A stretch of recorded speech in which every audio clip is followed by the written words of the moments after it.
बिस्मिल्लाहिर्रहमानिर्रहीम। ख़ातिन हज़रात, मैं हूँ अख्तर अब्बास और आप सबको अस्सलाम वालेकुम। मिसेज़ रबीसा ने बहुत शुक्रिया अदा किया। उन्होंने कुछ अर्सा पहले मुझसे मशवरा किया और अपने मियाँ से बहुत वो तंग थी, तो मैंने उन्हें 2-3 चीज़ें ऐसी बताई कि जिस पे उन्होंने अमल कर लिया। तो अल्हम्दुलिल्लाह वो अब कहती थी मैं नाक तक खुश हूँ, लेकिन इससे ज़्यादा खुश इस बात पे थी कि उस वक्त उनके पास पैसे नहीं थे और उन्होंने मुझसे ये गुजारिश की। तो मैंने कहा ओके। अच्छा, मैंने भी दोबारा उनसे नहीं पूछा। जैसे आप एक काम अल्लाह के लिए करके छोड़ देते हैं, तो 2 माह के बाद उन्होंने उसकी अपनी फ़ीस अदा की, पूरी की पूरी अदा की। और अच्छा, ये शायद दिल को थोड़ा बड़ा करना पड़ता है, कभी कभी रब चाहता होता है ये सहूलत। अब ज़ाहिर हर एक को नहीं दे सकते, लेकिन कुछ लोगों पे मुश्किल होती है और आपका दिल उस बात की गवाही दे देता है, तो फिर आप ये कर देते हैं। बेटा बहुत शुक्रिया आपका। मुझे जब इस तरह की दुआएं मिलती हैं, गवाहियाँ मिलती हैं, तो सच्ची बात है दिल गार्डन गार्डन हो जाता है, बड़ी सहूलत मिलती है। ओके ना, मिसेस आसिफ ने बड़ा दुख भरा, वो कहती हैं कि मेरा जो मियाँ है वो मेरी ननद को हर महीने पैसे भेजता है, और हालांकि हमारे अपने घर के हालात भी बहुत अच्छे नहीं हैं। मैं उनको मना करना चाहती हूँ, कैसे मना करूँ? मैं उनको रोकना चाहती हूँ, कैसे रोकूँ? मिसेस आसिफ, सच्ची बात यह है कि जो सच्चा इल्म है अगर बंदे के पास हो तो आपकी सोच ही बदल जाती है। जब इल्म की कमी होती है तो सोच आपकी और तरह की होती है। मुझे पिछले दिनों एक बिगड़ा हुआ केस मेरे पास आया। वो किसी साइकोलॉजिस्ट के पास गया, तो उसने जालिम ने अपने इल्म की कमी की वजह से कहा कि तुम जाओ, जाके तुम फ्री सेक्स करो, किसी भी प्रोस्टिट्यूट के पास चले जाओ, किसी कॉल गर्ल के पास चले जाओ। तो अब आप सोचिए कि जो अगर इल्म प्रॉपर ना हो, इल्म कम हो, तो आप कैसे राह से बेराह कर देते, बदराह कर देते। और अल्लाह से दुआ करनी चाहिए कि हमेशा वो आपका हाथ पकड़े रखे और आपको उस रास्ते पे चलाए रखे जिसके आखिर में जन्नत हो, दोज़ख ना हो। अब 3 चीज़ें हैं जो आपको मुझे बतानी है इस वाले मामले में कि किस तरीके से आप अपने मियाँ को रोको कि वो अपनी बहन की मदद ना करे। पहला जो है, ये हज़रत अबू अयूब अंसारी एक सहाबी थे, उनसे रिवायत है, और ये इमाम मुस्लिम ने इसको अपनी किताब में किताबुल ईमान में इसका हिस्सा बनाया। वो कहते हैं कि एक शख्स, हम बैठे हुए थे, एक शख्स आया और अल्लाह के रसूल से उसने कहा कि या रसूल अल्लाह, मुझे कुछ ऐसा काम बताएं कि मैं जन्नत के करीब हो जाऊं। तो आपने उसे एक काम नहीं बताया, 4 काम बताए। पहला ये कहा कि तुम सिर्फ अल्लाह की इबादत करना पूरे दिल से। दूसरा, कभी किसी को उसके नाम में, काम में शरीक मत करना, ना शरीक करना, ना शरीक बनाना, ना शरीक समझना, ये अल्लाह को बहुत नापसंद है।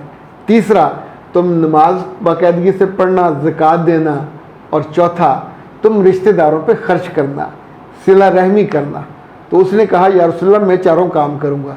जब वो चला गया तो अल्लाह के रसूल सल्लल्लाहु अलैहि वसल्लम ने मुस्कुरा के जो जुमला कहा, हज़रत अबू अयूब अंसारी ने उसको कोट किया कि अल्लाह के रसूल ने कहा जो इसने वादा किया अगर इसने पूरा किया तो इसके और जन्नत के बीच में कोई रुकावट नहीं है। ये इतनी शानदार बात है। अच्छा जी, अब मैं आपको दूसरी बात बताता हूँ। वो भी इमाम मुस्लिम की किताब में है, ये जो बाबे ज़कात है जो उसमें है, और हज़रत अनस बिन मालिक से ये रवायत है। आपने कहा कि जो रिस्क में बरकत चाहता है और अपनी उम्र की दराजी चाहता है, 2 बातें इकट्ठी फरमाई कि जो शख्स अपने रिस्क में बरकत चाहता है और उम्र की दराजी चाहता है, उसको चाहिए कि अपने रिश्तेदारों पे खर्च करे। अरबी में से कहते हैं सिला रहमी करे। अच्छा जी, तीसरी चीज़ आपको बताने लगा हूँ, वो इन दोनों से भी ज़ाहिर तीनों का सोर्स एक है। किताब भी अल्हम्दुलिल्लाह जो सबसे शानदार तगड़ी किताब है, वहाँ से मैंने आपको रेफरेंस दिया है। ये तीसरा जो रेफरेंस है ये भी इमाम मुस्लिम ने इसको किया। ये हज़रत उमर के जो साहबजादे हैं, इब्ने उमर, ये उनसे रवायत है। और आपने फरमाया कि किसी शख्स के लिए गुनहगार होने के लिए इतना ही काफ़ी है कि वो सिला रहमी से रोके, अपने रिश्तेदारों पे खर्च करने से या नेक सलूक से मना करे। मेरे बच्चे, जो भी ख़वातीन ये गलती करती हैं, आम तौर पे उस पर दलील होती है कि हमारे घर में खुद कम है। अब आप सोचिए कि जो रिस्क आपके मियाँ का है वो मिल रहा है, आपको अपने लिए और रिस्क चाहिए, अल्लाह से और ले लीजिए। अपने बच्चों के लिए और रिस्क चाहिए, वो भी अल्लाह से आप और ले लीजिए।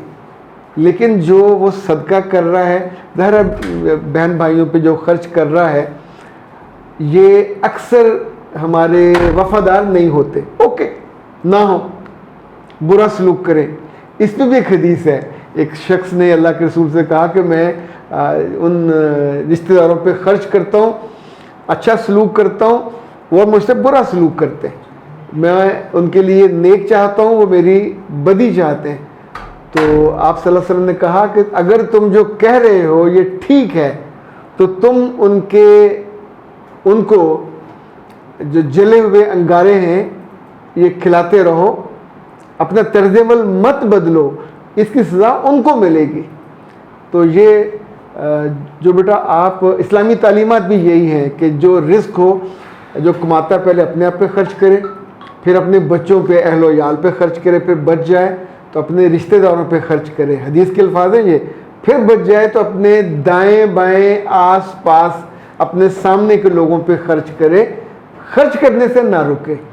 आप कभी नोट कीजिए, जब भी हम लोग नेकी से रुकते हैं या रोकते हैं तो आमतौर पे ईमान की कमज़ोरी होती है। ये सोचते हैं कि साढ़े अपने का रिस्क कट जाएगा, साड़ी अपनी चीज़ें, वो मेरा रब जो आपका रिस्क है वो किसी और को क्यों देगा।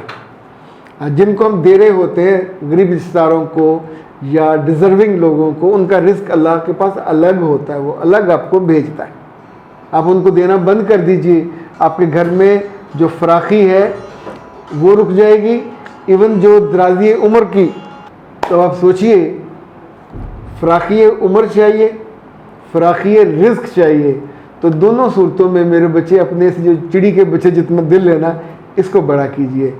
जिन ख़वातीन के दिल छोटे हैं और अपने मियाँ को वो गुर्बत के डर से या पैसे ख़त्म हो जाने के डर से रोकते हैं कि अजीज़ों पे खर्च ना करो, बास तो ज़ालिम अपने बच्चों पे खर्च करने से भी रोकती हैं। बेटा ये पैसों को बचा के इनका अचार डालना है, बाद में तो खर्च होने हैं। वैसे पिछले दिनों मैंने जिक्र किया था कि जो लोग पैसे बचाते हैं वो या तो पैसे उनकी जो होती हैं बेवाएँ, उनके मियों के काम आते हैं, या उनकी बेटियों के मियों के काम आते हैं, यानी दामादों के, या फिर उनकी बहुओं के काम आते हैं। उनके काम तो नहीं आया। तो इस आपके जो मियाँ हैं, एक अच्छी आदत उनके पास है, इसके बदले में अपनी नंद से किसी नेकी की तवक्को ना रखिएगा, किसी एहसान को मानने की तवक्को भी ना रखिएगा, क्योंकि ये तवक्को सिर्फ आपको अपने रब से रखनी चाहिए। इंसानों से क्या रखनी, इंसान ना दे सकते हैं, ना बदला दे सकते हैं, ना एहसान उतार सकते हैं, बल्कि हम तो अपनी एक तसव्वुराती दुनिया बना के बैठे होते हैं ना कि हमने उन पर एहसान किया, उनकी बच्चे की शादी पे दिया, उनकी बच्ची की शादी पे दिया, उनको घर लेके दिया, उनकी फ़लाँ मदद की, तो वो हमारे लिए ये ज़िंदगी में हमेशा ममनून रहें, आंखें झुकी रहें, हाथ बंधे रहें। क्या हम कभी अल्लाह के साथ ये करते हैं? वो हमको बचपन से लेके बुढ़ापे की आखिरी सांस तक मुसलसल ही केप्ट ऑन गिविंग, कभी नहीं रोकता हमारी कमियों कोताहियों के बावजूद। तो मैं तो आपको बहुत स्ट्रांगली रिकमेंड करूँगा कि अपने मियाँ को इस अच्छी आदत से, इस खूबसूरत आदत से महरूम ना कीजिए। ये इंशाल्लाह आपके काम भी आएगी, अपने बच्चों को भी सिखाइए। और जो अगली बात मैं कहने लगा हूँ कि जो पैसे आपके पास हुआ करें, उसमें से कुछ पैसे अपनी बहन भाइयों पे जो डिज़र्व करते हैं उन पर ज़रूर खर्च किया करें, उनको खाना खिलाने पे खर्च किया करें, तोहफे देने पे खर्च किया करें। हम अपने दिल को अगर छोटा करने पे आ जाएं तो ये चिड़ी के बोट जितना हो जाएगा। बड़ा करने पे आएँ तो यकीन मानिए उसका कोई अंत ही नहीं है। कभी डर से और खौफ से, चाहे वो फ़क्र हो, गरीबी हो, पैसे की कमी हो, तो नेकी से ना रुकना चाहिए, ना रोकना चाहिए। मेरा रब आप सब पे मेहरबान हो और मिसेस आसिफ पे ख़ास तौर पे मेहरबान हो। और आप भी दुआ कीजिए इनके लिए कि अल्लाह इनको दिल को सकीनत दे, इनके दिल को तगड़ा करे, ताकि ये सिला रहमी से ना रुकें ना रोकें। अख्तर अब्बास को दीजिए इजाज़त। अस्सलाम वालेकुम।